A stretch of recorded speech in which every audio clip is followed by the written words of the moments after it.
Hello everyone. किसी viewer ने कहा था कि सर एडिटोरियल को पढ़ा करके बताइए। देखिए गाइस, एडिटोरियल थोड़ा सा मुश्किल होता है, इसलिए मैं नहीं पढ़ाता हूँ क्योंकि बिगनर्स बोर हो जाते हैं। एनीवेज देखते हैं। यहाँ लिखा है अ न्यू हाई। अब ये देख के आप कुछ भी नहीं समझ पाओगे। आप ऐसे समझोगे भाई न्यू का मतलब नया है, हाई का मतलब क्या होता है, कोई भी चीज़ ऊंचा हो। यानी कि एक नई ऊंचाई की बात हो रही है। न्यू हाई, नई ऊंचाई। यहाँ से देखिए, ISRO should help everyone enjoy the fruits of its new science missions. इसको आप समझ पाओगे। यहाँ पर जो हेल्प लिखा हुआ है गाइस, एक्चुअली जब आप पॉजिटिव सेंटेंस सीखते हो वहाँ पर आपको हेल्प दिखाई देता है। मैं आपको समझाने की कोशिश करता हूँ। देखिए, जब आप पॉजिटिव सीखते हो गाइस, तो पॉजिटिव में आप एक मेक सीखते हो। जैसे कि मैंने उसे हंसाया, ऐसे सीखते हो ना, आई मेड हिम लाफ। या मैं उससे मान लो कि अपना कमरा साफ़ करवाता हूँ, आई मेक हिम या हर क्लीन माई रूम। उसी तरीके से एक हेल्प होता है। हेल्प का मतलब होता है बस किसी को असिस्ट करना। जैसे उसने कमरा साफ़ करने में मुझे असिस्ट किया, मतलब मेरी हेल्प की, तो आप ऐसे बोलोगे he helped me clean the room. कहने का मतलब ये है कि आप यहाँ कोई भी टेंस बोल लो, यहाँ पर ये बेयर इन्फिनिटिव में रहता है। बेयर इन्फिनिटिव मतलब बेस फॉर्म, वर्ब के बेस फॉर्म में रहता है ज़्यादातर, 99%। कई बार लोग टू भी लगा देते हैं, तो टू इसके अंदर जनरली नहीं लगाया जाता है। तो यहाँ पर वही हेल्प का इस्तेमाल है कि इसरो शुड, ये आपका हो गया मॉडल ऑक्सिलरी वर्ब।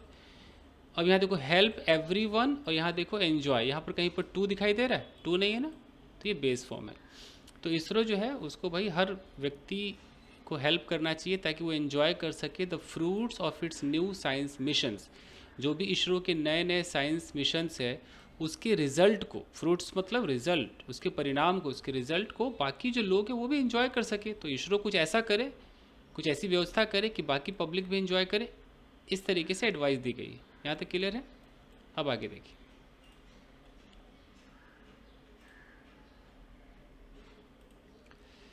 यहाँ लिखा है कि ऑन जनवरी 6 इवनिंग, यानी कि 6 जनवरी की शाम, a stream of commands transmitted by scientists and engineers of the Indian Space Research Organization were translated by a computer on board the Aditya L1 spacecraft into maneuvers that guided it into orbit around an imaginary point in space। यही problem है कि लोग newspaper से क्यों दूर भागते हैं।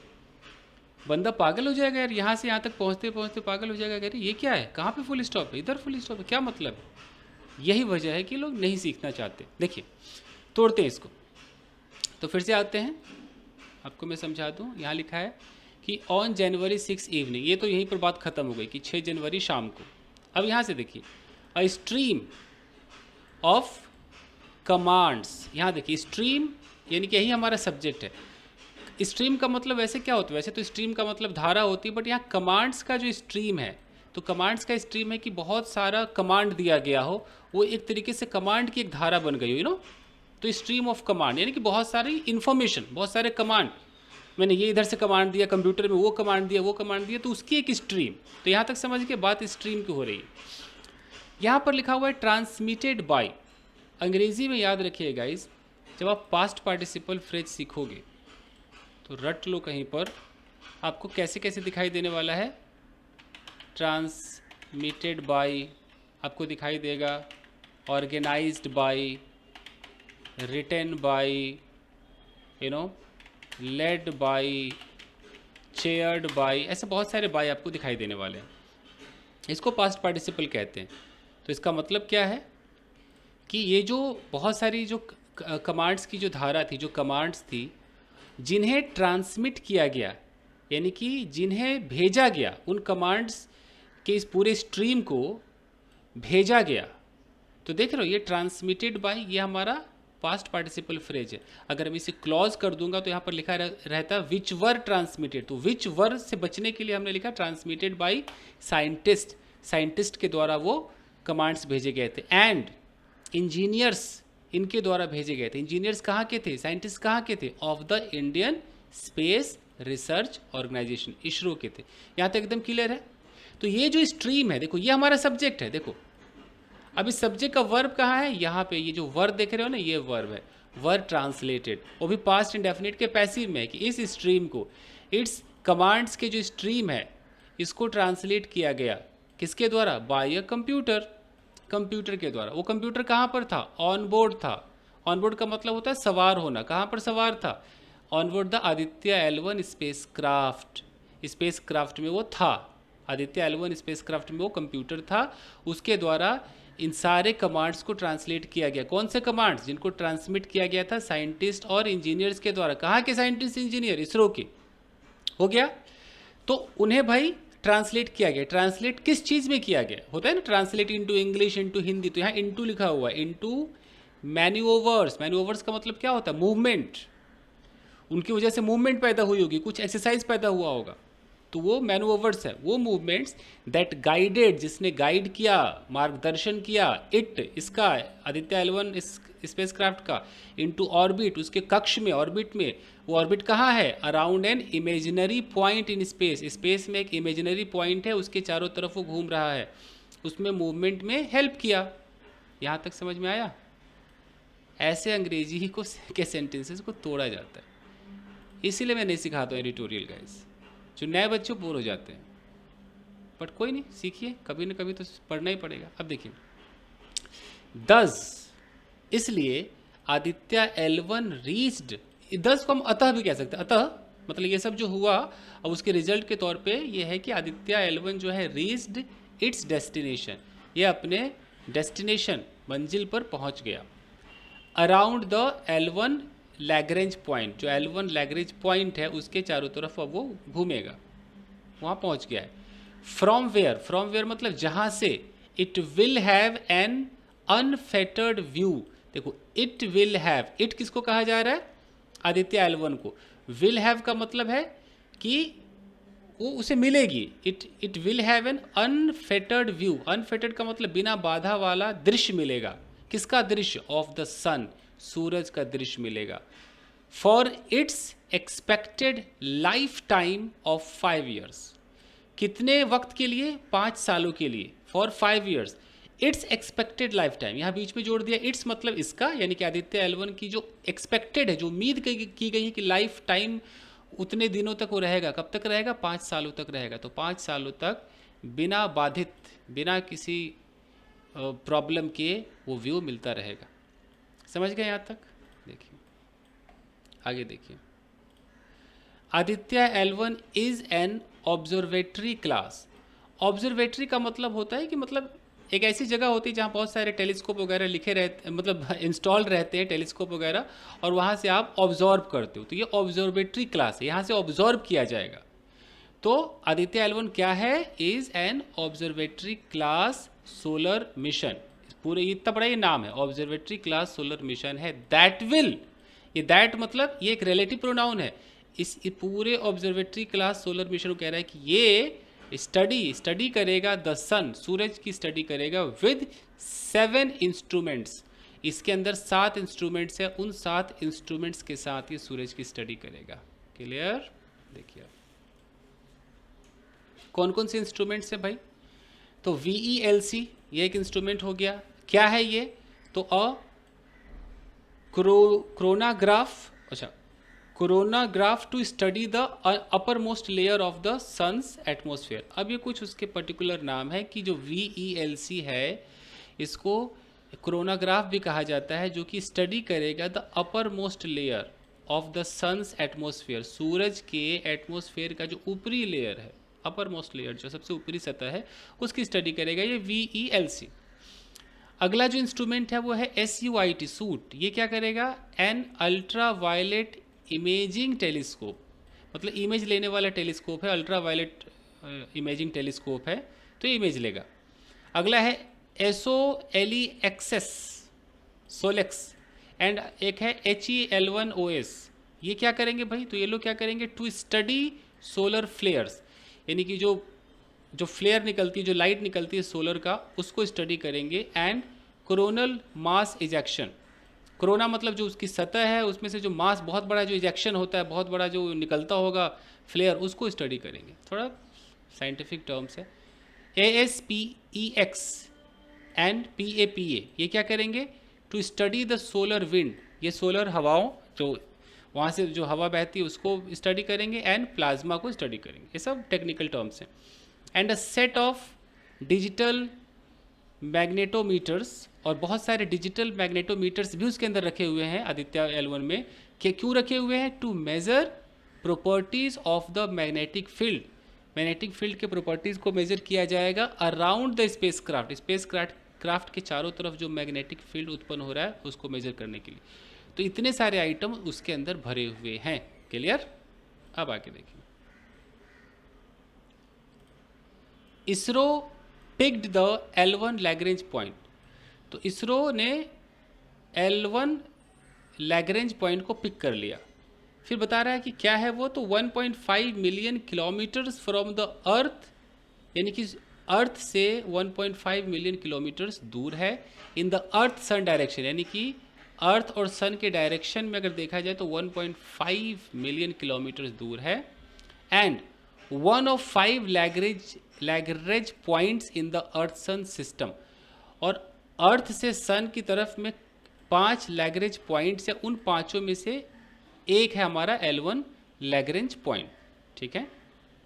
Because the gravitational influences of the two bodies, यानी कि ये जो दोनों बॉडीज़ हैं सूरज और अर्थ, इसका जो ग्रेविटेशनल इन्फ्लुएंस है, यानी कि एक जो प्रभाव है कि किसकी ग्रेविटी कितनी है, ये जो प्रभाव है of the two bodies interact such, वो ऐसे इंट्रैक्ट करते हैं उस पॉइंट पर, जितने भी L1 L5 जितने पॉइंट्स हैं उस पर इस तरीके से इंट्रैक्ट करते हैं दैट अ स्मॉलर बॉडी, कोई भी अगर कोई छोटी बॉडी हो, here will not experience a net tug towards either. मतलब ये पृथ्वी है और ये सूरज है, अब इसके भी जितने भी L1 L2 L5 जितने पॉइंट्स हैं, अगर उस पॉइंट पे कोई और किसी चीज़ किसी और बॉडी को रख दिया जाए तो देख रहे हो क्या लिखा है कि नॉट एक्सपीरियंस अ नेट टग, टग का मतलब खिंचाव, एक खिंचाव टुवर्ड्स इधर, ना इसकी तरफ खिंचाव महसूस होगा ना इसकी तरफ खिंचाव महसूस होगा, ऐसे पॉइंट से। समझ में आ गया? आगे देखते हैं। अब देखिए, so Aditya L1 can stay at L1, तो आदित्य L1 आराम से L1 पे रह सकता है, ना इधर मूव होगा ना उधर।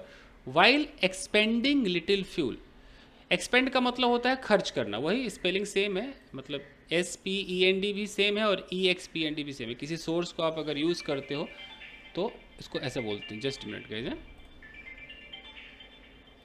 somebody is calling। Yes guys, अब देखिए, तो वाइल एक्सपेंडिंग लिटिल फ्यूल, हल्का फ्यूल खर्च होगा तो वो फ्यूल खर्च करते हुए ये वहाँ पर टिका रहेगा। It's scientific mission will begin in a month, अब इसका जो साइंटिफिक मिशन है वो 1 महीने में शुरू होगा। और सो का मतलब अप्रॉक्सीमेटली, लगभग 1 महीना या इधर उधर हो सकता है, शुरू होगा। वंस, एक बार, its thrusters emissions drift away, अब इस आदित्य L1 में कुछ थ्रस्टर लगे होंगे, सब टेक्निकल नेम्स है, कुछ थ्रस्टर लगे होंगे, तो उस थ्रस्टर का जो एमिशन है, यानी थ्रस्टर से कुछ बाहर निकल रहा होगा, एमिट हो रहा होगा, वो एमिशन अगर एक बार अलग हो जाए, दूर चला जाए, तब ये अपना मिशन शुरू करेगा। देख रहे हैं यहाँ एपोस्ट्रॉफी कैसे लगा हुआ है, थ्रस्टर्स सिर्फ एक ऊपर एपोस्ट्रॉफी लगा हुआ है। ग्रामर में आप ये सब आप पढ़ोगे, जैसे कभी ऐसा होता है कि अगर किसी, जैसे यहाँ पर बॉयज़ लिखा हुआ है, बॉयज़, और अगर मुझे इसका एपोस्ट्रॉफी लगाना हो तो मैं ऐसे नहीं कर सकता, बॉयज़ में ऐसा नहीं कर सकता, ये रॉन्ग हो जाएगा। तो लास्ट में अगर ऑलरेडी एस हो तो हम खाली बॉयज़ लिखे और यहीं पर एक खाली ऊपर कॉमा लगा दिए, हो गया हमारा। तो ये सब ग्रामर के नियम है। चलिए आगे देखिए। अब है कि एज सच मतलब जिस प्रकार से ऊपर बताया गया है, आदित्य L1 सप्लीमेंट, देखो प्रेजेंट इंडेफिनिट टेंस है, आदित्य L1 हमारा सब्जेक्ट हो गया, सप्लीमेंट्स ये हमारा वर्ब है। सप्लीमेंट का मतलब होता है टू ऐड समथिंग, कुछ ऐड करता है, तो आदित्य L1 ऐड करता है इंडियाज़ स्टोरीड हिस्ट्री। स्टोरीड का मतलब कि ऑलरेडी जिस पे कहानियाँ बनी हुई है, बहुत ऐतिहासिक, बहुत सारी कथाएं हैं। तो इंडिया की उस स्टोरी मतलब जो ऑलरेडी स्टोरी में तब्दील है, बहुत सारी स्टोरीज बनी हुई है, तो वो जो हिस्ट्री है ऑफ ऑब्जर्विंग द सन, सूरज को ऑब्जर्व करने की ऑलरेडी कई कहानियां बनी हुई है, कई एक्सपीरियंस है। तो उसमें आदित्य एल1 भी कुछ ऐड करता है। मतलब आदित्य एल1 से पहले भी बहुत सारे ऐसे प्रोग्राम्स हुए होंगे जहां सन को ऑब्जर्व करने के लिए कुछ भेजा गया होगा, तो उसमें ये एक और प्लस पॉइंट है कि ये भी अब जुड़ गया। लिखा हुआ है कि dating back to the Kodaikanal solar observatory. देखो आएंगे ना, डेटिंग बैक का मतलब है कि वापस पुराने डेट में चलिए, पुराने डेट में जाते हुए किस डेट में जाएंगे, जब कोडाइकनल सोलर ऑब्जर्वेटरी विच कमेंस्ड ऑपरेशन, जिसने ऑपरेशन को शुरू किया था इन 1901 में, तो 1901 में भी ये हुआ था, by lofting it into space. Loft का मतलब था उछालना, तो इसने अंतरिक्ष में उछाला और ये मिशन शुरू हुआ था। तो देखो ना, बहुत पहले 1901 में हुआ था। फिर से अंग्रेजी को देखिए, साफ लिखा हुआ कि आदित्य एल1 जो है वो इंडिया की स्टोरीड हिस्ट्री में, जो ऑलरेडी जो हिस्ट्री चली आ रही है, इसमें ऑलरेडी कई चीज़ें हो चुका है, उसमें ये एक और चीज़ ऐड करता है। किस चीज़ की हिस्ट्री? सन को ऑब्जर्व करने की हिस्ट्री।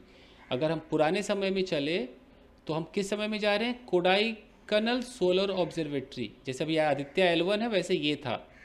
विच कमेंस का मतलब शुरू करना, जिसने कमेंस किया था ऑपरेशन को शुरू किया था 1901 में, क्या करके?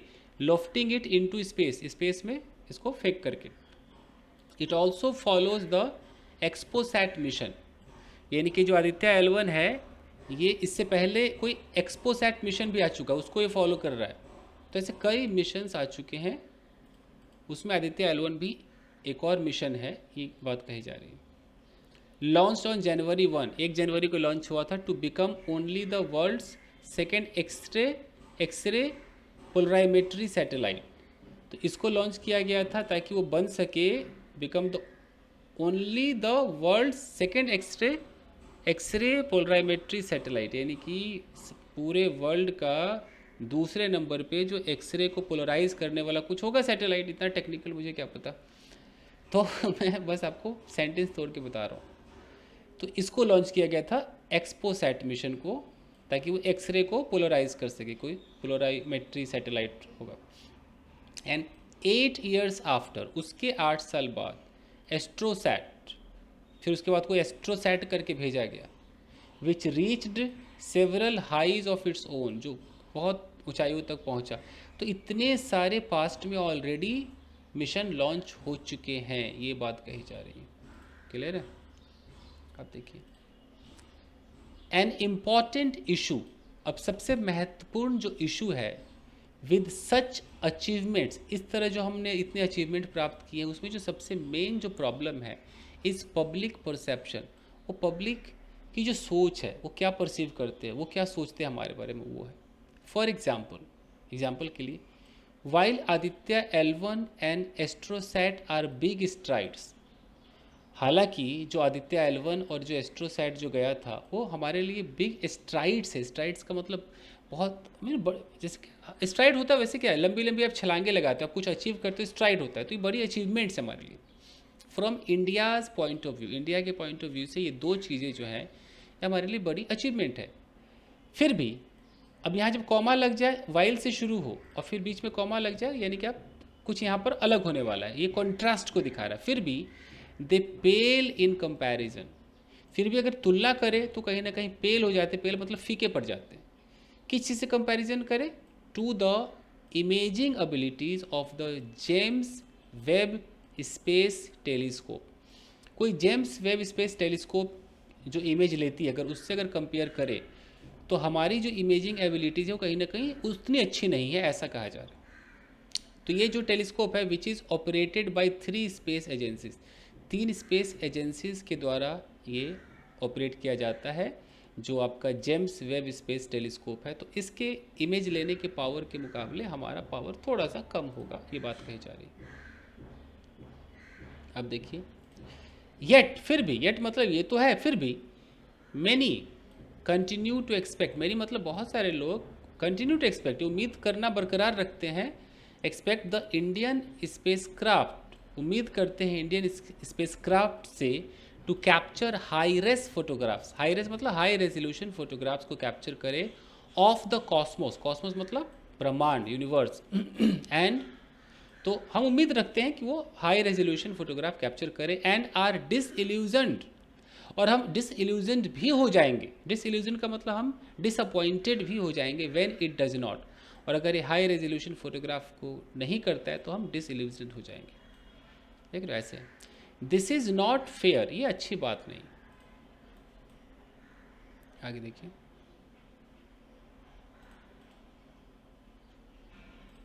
यहाँ लिखा है कि सेटिंग असाइड मतलब एक तरफ करते हुए, द फैक्ट दैट, इस बात को एक तरफ दरकिनार करते हुए, that not all instruments are imagers, कि उसमें जितने इंस्ट्रूमेंट्स लगे सिर्फ फ़ोटो खींचने वाले नहीं हैं, उनको अलग अगर अलग रख दिया जाए तो बहुत सारी चीज़ें अच्छी होंगी, हो सकता है इमेज में थोड़ा सा रेजोल्यूशन ख़राब आता हो। अब लिखा है कि ISRO can do more, ISRO बहुत कुछ कर सकता है, टू बहुत कुछ भी कर सकता है। कैसे भाई?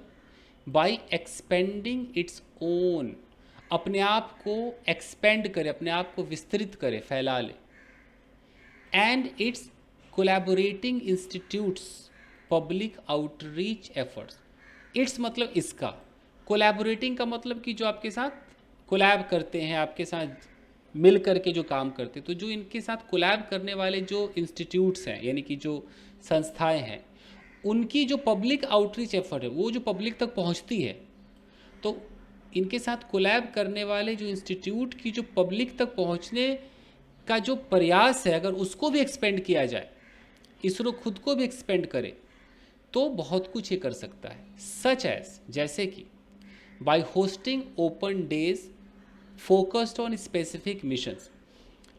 देखिए बाय के साथ जब भी वर्ब में आईएनजी आएगा, इसका मतलब कुछ करके, ऐसा करके, जैसे बाय अर्निंग का मतलब कमा कर, तो बाय होस्टिंग का मतलब होस्ट करके।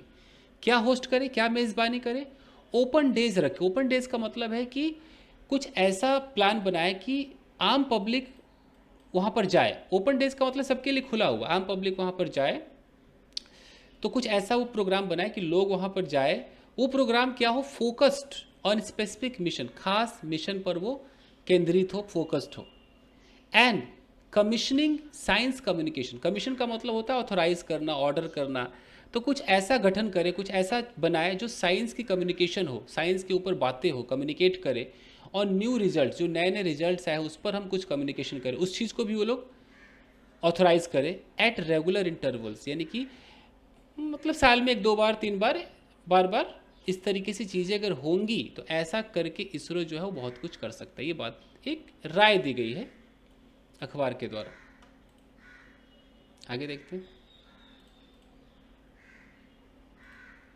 Everyone should be able to celebrate a new high, हर एक व्यक्ति, मतलब शुड बी एबल टू का मतलब है कि हर व्यक्ति इस योग्य हो, इस योग्य होना चाहिए हर व्यक्ति को कि सेलिब्रेट कर सके इस नई ऊंचाई को। But specially the people at large, खासकर जो बहुत सारे लोग हैं, वो लोग इसको एंजॉय करें, इसको सेलिब्रेट करें कि देखो इसरो ने क्या किया, उन तक बात पहुंचे। सो इसरो शुड ऑल्सो कंसीडर, अब ये जो अखबार है इसरो खाली एडवाइस दे रहा है, इसरो को ये करना चाहिए, ये करना चाहिए, तो ISRO should also consider, consider मतलब विचार करना चाहिए, इंक्लूडिंग कंपोनेंट्स, उन चीज़ों को शामिल करते हुए, on missions that feed public interest, in mission पर जो भी कंपोनेंट्स लगते होंगे, अब एक थोड़ा टेक्निकल टर्म है, जब ये मिशन पे जाते हैं उस पर जो जो चीज़ें रहती, जो जो पार्ट्स होते हैं मिशन के, जो भी कंपोनेंट्स होते हैं, दैट फीड पब्लिक इंटरेस्ट, जो पब्लिक के इंटरेस्ट को खींचेगा, उनका भोजन बनेगा, यानी कि मिशन में जितनी चीज़ें हुई हैं वो चीज़ें पब्लिक का इंटरेस्ट को बढ़ाने का भोजन एक तरीके से, तो उन चीज़ों पर भी मतलब विचार करें, उस पर भी विचार करें कि उस चीज़ कुछ ऐसा कंपोनेंट लाए, कुछ ऐसा करे कि पब्लिक का इंटरेस्ट बरकरार रहे। देख रहे हो साफ लिखा है कि ISRO should also consider including components on missions that feed public interest, जो पब्लिक इंटरेस्ट को एक तरीके से वो पोषित करते हैं, उस पर विचार करें। ऑल दीज एफर्ट्स, ये सारे के सारे अगर प्रयास करेगा इसरो, विल रिक्वायर फंड्स, तो इनके लिए भैया पैसे चाहिए, फंड चाहिए। बट कंसीडरिंग द लव लेकिन अगर हम इस प्यार को देखें, ISRO has been getting from the government, जो इसरो को सरकार से बड़ा प्यार मिलता आ रहा है ऑफलेट। ऑफलेट का मतलब इन दिनों, हाल फिलहाल में गवर्नमेंट जो है वो बहुत ज़्यादा इसरो को पसंद कर रही है। तो उस प्यार को अगर देखा जाए विचार करते हुए, it may just be a matter of asking. Fund तो बस एक पूछने मात्र का matter. It may just be, देखो मे बी के बीच में जस्ट लगाया, तो may be a matter of asking, बस पूछने का मामला हो सकता है। एक बार पूछे और गवर्नमेंट पैसे दे दे। तो इस पूरे अखबार में क्या पता चला, एक तो इसरो आदित्य L1 कहाँ पहुँचा, उसके बाद L1 से पहले कितनी चीज़ें थी, उसके बाद इसरो अगर और अच्छा करना चाहे तो उसे क्या क्या करना चाहिए, पब्लिक इंटरेस्ट के बारे में कुछ बातें हुई हैं। तो ये कहने को तो एडिटोरियल मैंने पढ़ा दिया, ख़त्म हो गया। बट जो बिगिनर्स मेरे साथ जुड़ते हैं गाइज, मैं अभी भी कह रहा हूँ, आप एडिटोरियल की डिमांड करते हो ठीक है, पर मुझे लगता है आपको सिटी न्यूज़, छोटे छोटे कहानी नुमा जो न्यूज़ होते हैं उसको पढ़िए, उस पर कामयाबी हासिल कीजिए, फ्रंट पेज पढ़िए, तब जाके एडिटोरियल पढ़िए। मिलते हैं गाइज अगले एपिसोड में। Thank you guys.